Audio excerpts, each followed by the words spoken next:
With the blame game from last night's key Wisconsin Supreme Court loss underway inside the Republican Party, tonight the New York Times is reporting that inside the White House, President Trump's advisors are more than happy to let Elon Musk be the scapegoat. The liberal judge, Susan Crawford, handily defeated her conservative opponent in that race last night, as you can see the numbers here.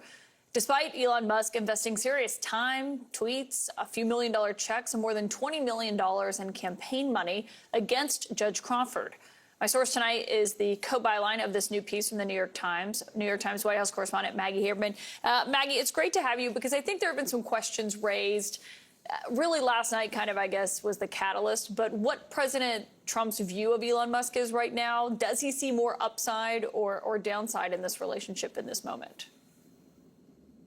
He definitely, Caitlin, still sees more upside. One of the things that I think is really important to remember about Trump and Elon Musk is, among other things, Musk controls X. That is a website that, he has been able to use to promote certain people, to attack certain people, people who Trump likes, people who the MAGA ecosystem like, or, attacking those they don't like, number one. Number two, Musk spent roughly $300 million that we know about in the election in 2024, helping to push Donald Trump. He has already said he is privately to people in Trump's world that he is going to spend $100 million through entities directly controlled by Trump's advisors or his allies. That's a shift for him. So Elon Musk is never going to be out of Donald Trump's circle. But is Donald Trump aware that there is, there are downsides to Elon Musk? Yes. Is he aware that members of his cabinet and members of his staff don't like Elon Musk? Yes. I don't think you will ever see Elon Musk completely out of Donald Trump's orbit, but I do think you will see him leave, barring something changing, at the end of his stint as a special government employee. Right, which is, just a certain set period that he can stay. And when he was asked how long he plans to stay in the White House in recent weeks, this is what Elon Musk had to say. You're going to go another year? Yeah, I think so. I think we will have accomplished most of the work required to reduce the deficit by $1 trillion within that time frame. So in that time frame, 130 Yes. days. So that's that time frame for being an SG. There was a point in time, though, where Elon Musk was telling the president maybe 6 months is what he had been looking at. What do you think has changed here? Well, I don't think there's a huge difference between the 130 days and 6 months. But I think that, look, Trump is certainly aware that this has been a turbulent period. I don't think that he wants to spend the entirety of the next year and a half leading into what is likely to be a challenging midterm cycle, debating questions about Elon Musk's approach to shrinking the government, which has been commonly described as with a chainsaw, as opposed to, in Trump's word, with a scalpel. And, Trump would, I think, like something more precise. But he does see advantages in having Musk around. I don't think that he is eager to shove him out. I do think there are a number of Trump advisors who are tired of Musk's presence, and I think that is going to continue as long as Musk is there. Separately, Maggie, tonight there was new reporting from you tonight on this TikTok deadline that the White House is facing. It is by Saturday. There has to be a decision of what's happening with the ban for TikTok inside the United States. Amazon was a last-minute player. What are you hearing from sources about how seriously they were taking that offer? People within and outside the White House are not taking that offer especially seriously. It came in at the last minute. The offer letter was addressed to the president, the vice president, and Howard Lutnick, the commerce secretary. I'm not entirely clear what his involvement was in this, but this was not a bid. This was a bid that would have given Amazon, a full stake in TikTok, which basically would have made TikTok irrelevant. What makes TikTok matter is the algorithm. What makes them a global company is managing this algorithm globally. So this was just seen as, another, wealthy entity coming in. But this is a process that has not been especially clear. There was a meeting today at the White House. We don't yet know the results. They are coming up on this deadline. It is up to the government to decide whether they're going to enforce this ban or not. But TikTok and people close to TikTok have said over and over again, it's not a company that's for sale. So what this looks like remains to be seen. Certainly does. Maggie Hagerman, great reporting as always. He's the president's favorite billionaire, his scalpel man. And now, is he Donald Trump's political poison? It's no secret that Elon Musk is a polarizing addition to Washington between his mass firings and his monopoly of influence. But there may now be proof that his presence is an electoral drag after a very expensive defeat in Wisconsin, where Musk spent time and millions of dollars trying to add to conservative power to the state Supreme Court. And tonight, both he and the White House are now denying rumors and reports that his exit is imminent. Well, they are denying that it's because Trump is upset, but in a way, his exit is imminent. He's he has a 130-day yeah, cap. he's a special government employee, so he's got 130 days. May 30th would be his last day.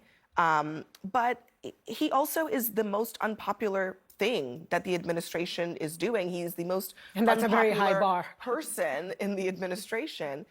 It is, in a way, a drag because he made the Wisconsin race all about him, and he moved that entire state to the left. Well, Democrats, to their effectiveness, made it about him more so than Donald Trump and Republicans. But I would say, to Musk's credit, the Republican there was having a hard time raising money. As a result, we actually saw an increased turnout for Republicans. Granted, Democrats had higher turnout for obvious reasons that we've been debating in the previous segment. So you did see some positivity from the Republicans' perspective as a result of Elon Musk's investment. I think it perhaps would have been better if he had invested a lot more and not actually going there in person.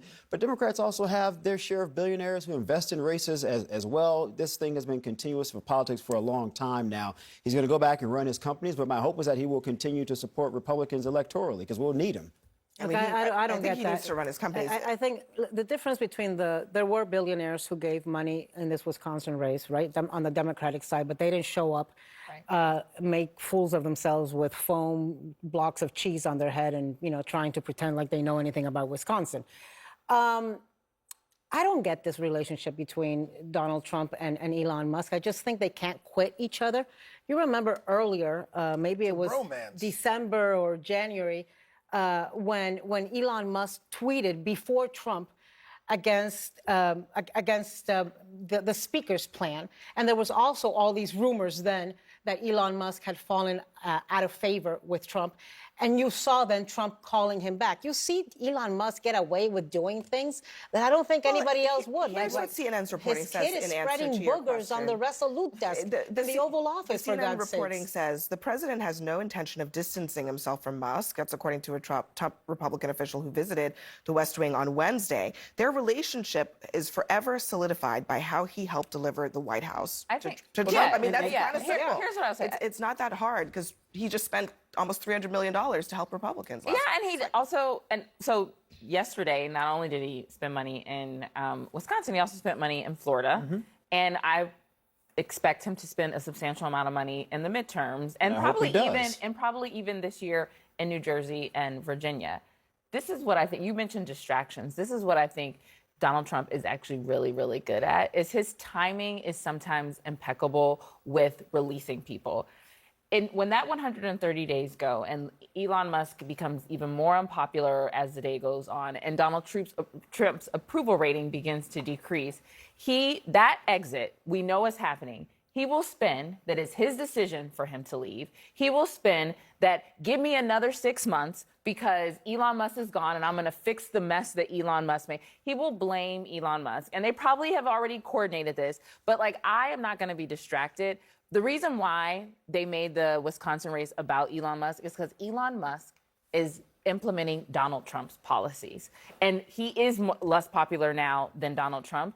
But they should not, I'm not going to allow them to disconnect themselves even when 130 days go because he has to own chainsaws on stages. Well, Democrats, let me let John in because we don't have that much time left here. But Elon's company's 13% drop in demand for his vehicles globally.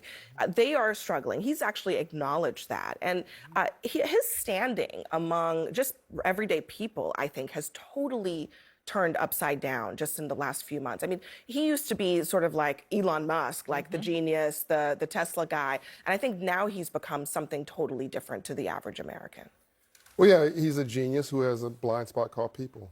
I mean, he lacks an empathy button. And this is not a country, she's an idea. And you got to be careful about how you treat her. Being in a relationship, and you would know this, there's a difference between being married and being right. Oh, you in my living room this morning? So you can be right, but you won't be married for very long. And Listen up, brother. He's hitting home right now. So if he happens to be right on a couple items, he's going about it, one could argue, with blunt force objects. It's the wrong way to treat Americans who feel things, who care about things. It's a wrong way to go into is there inefficiency of the government? Of course there is. Is there bloating? Of course there is. But you go in there surgically. You go there with compassion. You understand these people are giving their lives for public service. They mean well. And you find the weak parts and you carve them out. You don't go with a blunt force object, and you don't show up on a stage with a chainsaw. So I think that if you were trying, to your point now, if you're trying to understand, though, how far you could push certain items, then Elon Musk makes perfect sense for the president. But he's also exposed himself, Abby. In other words, he was just this mysterious guy, Elon Musk, Tesla, this, that. All of a sudden, he was on TV every day. He's in the White House. We And the president's see like, too much. exactly. Yeah. He's overexposed. Well, his time is coming to an end, and I think once he goes away a little bit, his favorability will once again rise. Elon Musk has given a lot to this country. We can't deny that. When are the We cannot 130 deny that. days over? Not that I'm counting. May 30th, May 30th. John Hope Bryant, some relationship advice for all of us, fellas. Take notes.